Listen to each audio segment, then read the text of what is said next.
Hello everybody and welcome back to Idiotic Sinners. My name is Ozzy Sin, and if you are listening to this right now, that means that I wasn't able to get the um, episode that I wanted out in time.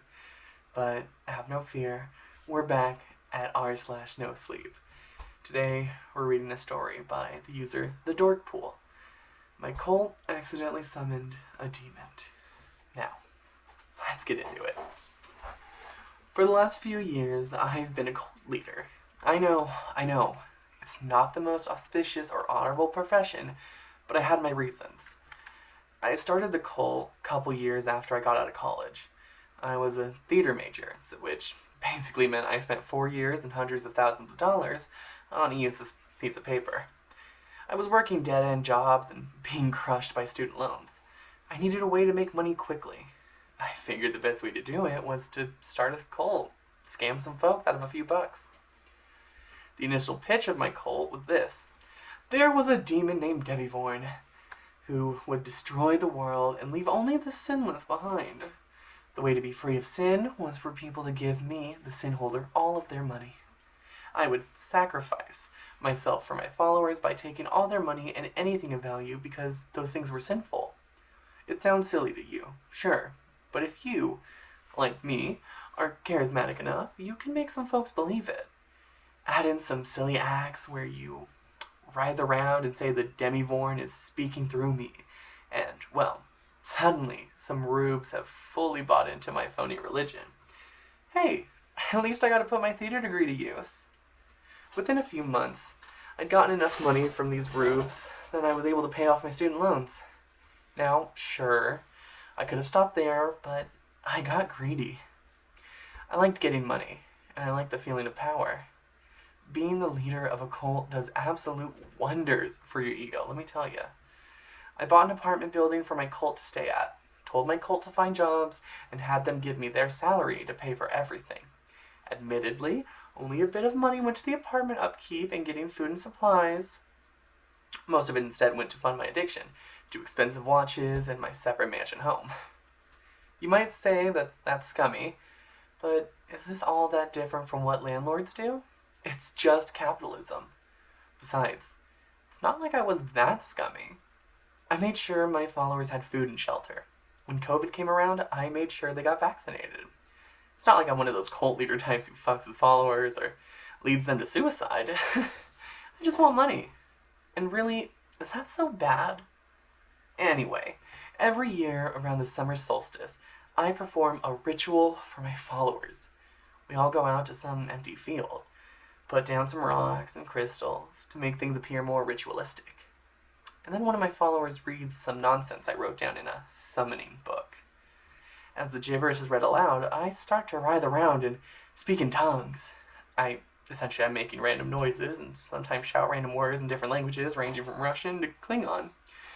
This goes on for around 10 minutes, and then I stop, stand up, and tell my followers. The Demivorn has spoken through me. He says to pay our sin holder more tithes, or something along those lines. It's all an act to add some more authenticity to the cult, and give me some more dough. It's a simple thing. For the last few years, it had gone on without a hitch. This year, though, something different happened. A day or so before the solstice, I tried LSD for the first time. I'd been getting so much money that I wasn't entirely sure how to spend it. So, earlier in the year, I figured I'd try some drugs. Did some crack, Special K, ecstasy, before I ever tried LSD. The trip wasn't too extreme. I didn't have all that much. Anyway, I arrived to the solstice a day or so after my LSD trip, got in position, and listened as my follower read nonsense from the summoning book. I started doing my usual thing, but then it seemed like my follower mispronounced a word, and at that moment, I felt myself fall.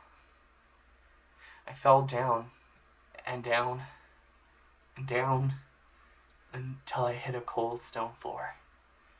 I looked around, found I was stuck in some sort of hole. I could see a pinprick of light, no larger than a pixel, miles and miles above me. Below me, I saw a red eye open on the floor. First 1, then 2, then 10, and then 100. The floor was covered in eyes, all staring at me. On either side of me on the wall, I saw fissures open up. No. Not fissures. Mouths. A dozen of them.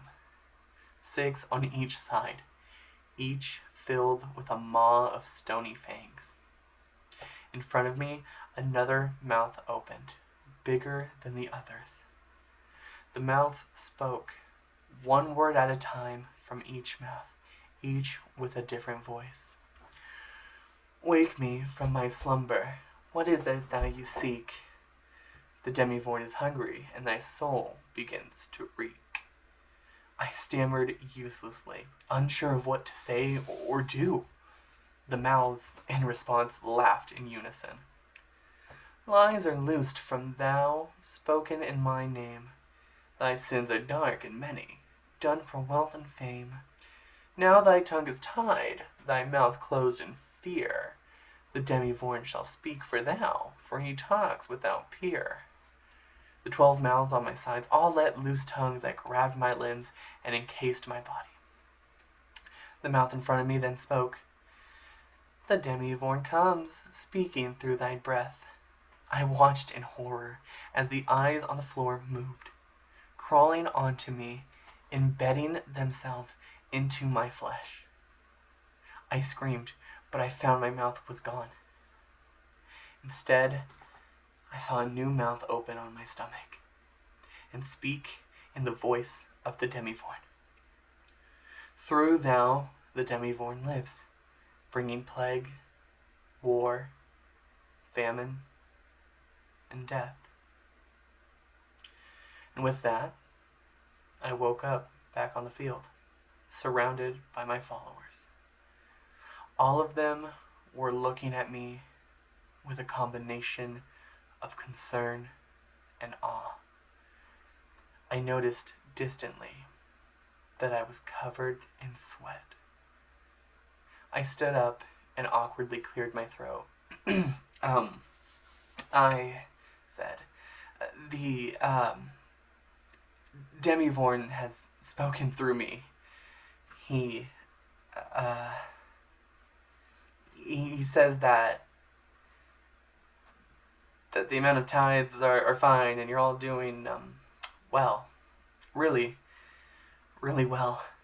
I left quickly, ignoring the confused mutterings of my followers. I went back to my home and tried to explain this way rationally. Maybe it was an after effect of the LSD. Maybe it was just a bad trip or something. Maybe the other drugs I'd been taking somehow mixed and then led to this? I wasn't sure, but I decided to go with that since it made the most sense.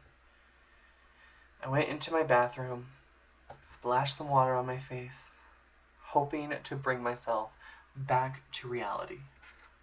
I looked into the mirror and then stumbled back in shock. I didn't see myself in the mirror. Instead, I saw something shaped like me. A being covered in eyes with 6 mouths along each arm and a large maw on its stomach. I looked down. In real life, my body was normal.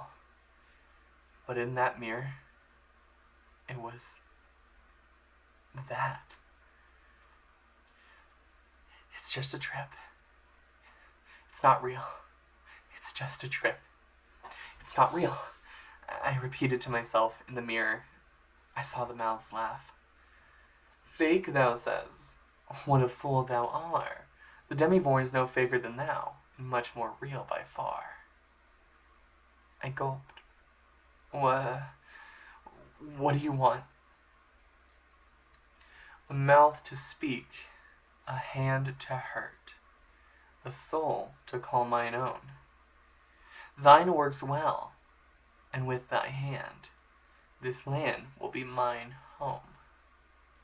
The children shall cry, and the rivers they shall run red. And when the winter sun rises upon the land, all mortals shall be dead. It took me a few seconds before I understood. You... You're gonna use me to kill humanity? By the winter solstice? Thy soul is black, but intelligence thy does not lack. I punched the mirror, the glass shattering and cutting my hand.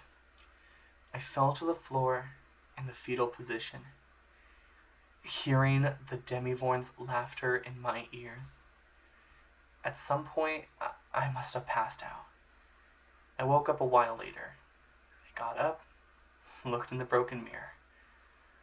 All I saw was my reflection. Must have been a bad trip. It was all fake. I breathed a sigh of relief. For the next few days, things were normal.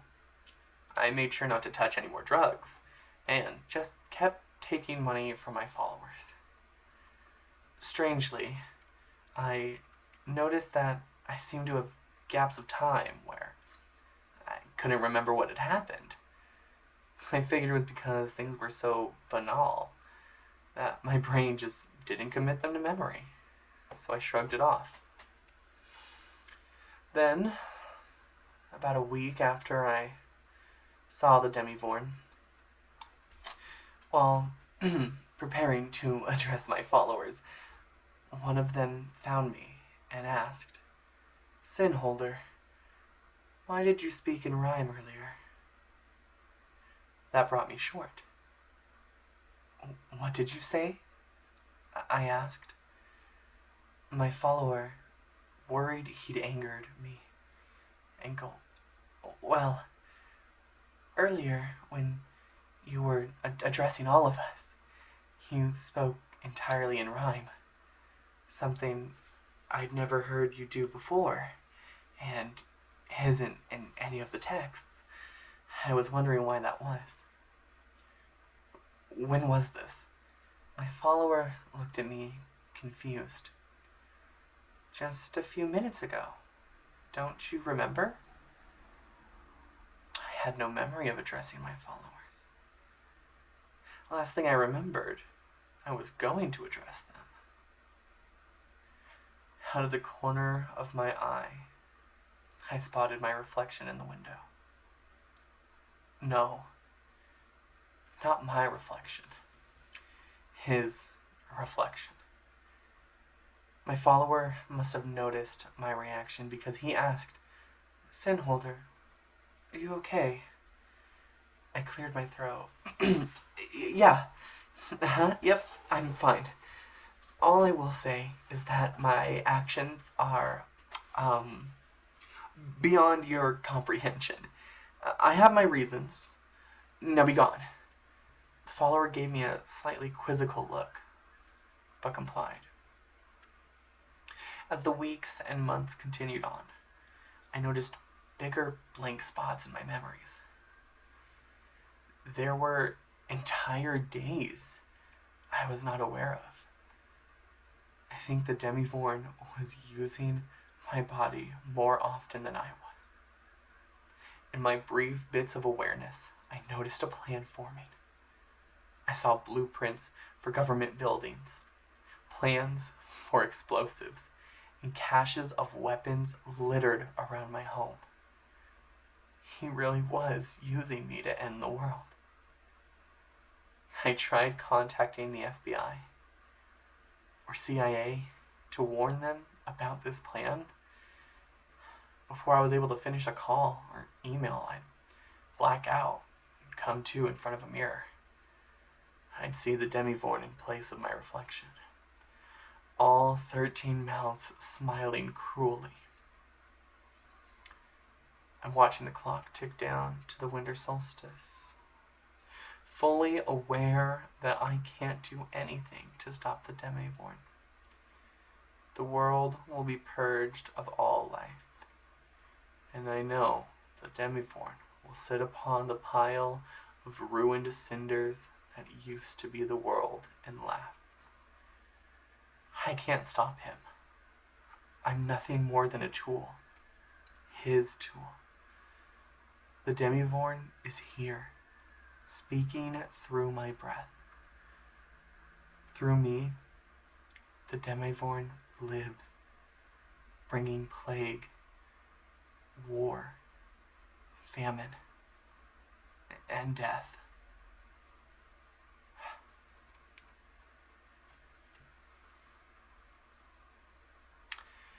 Thank you all so much for listening. My name is Ozzy Sin, and this has been Idiotic Sinners.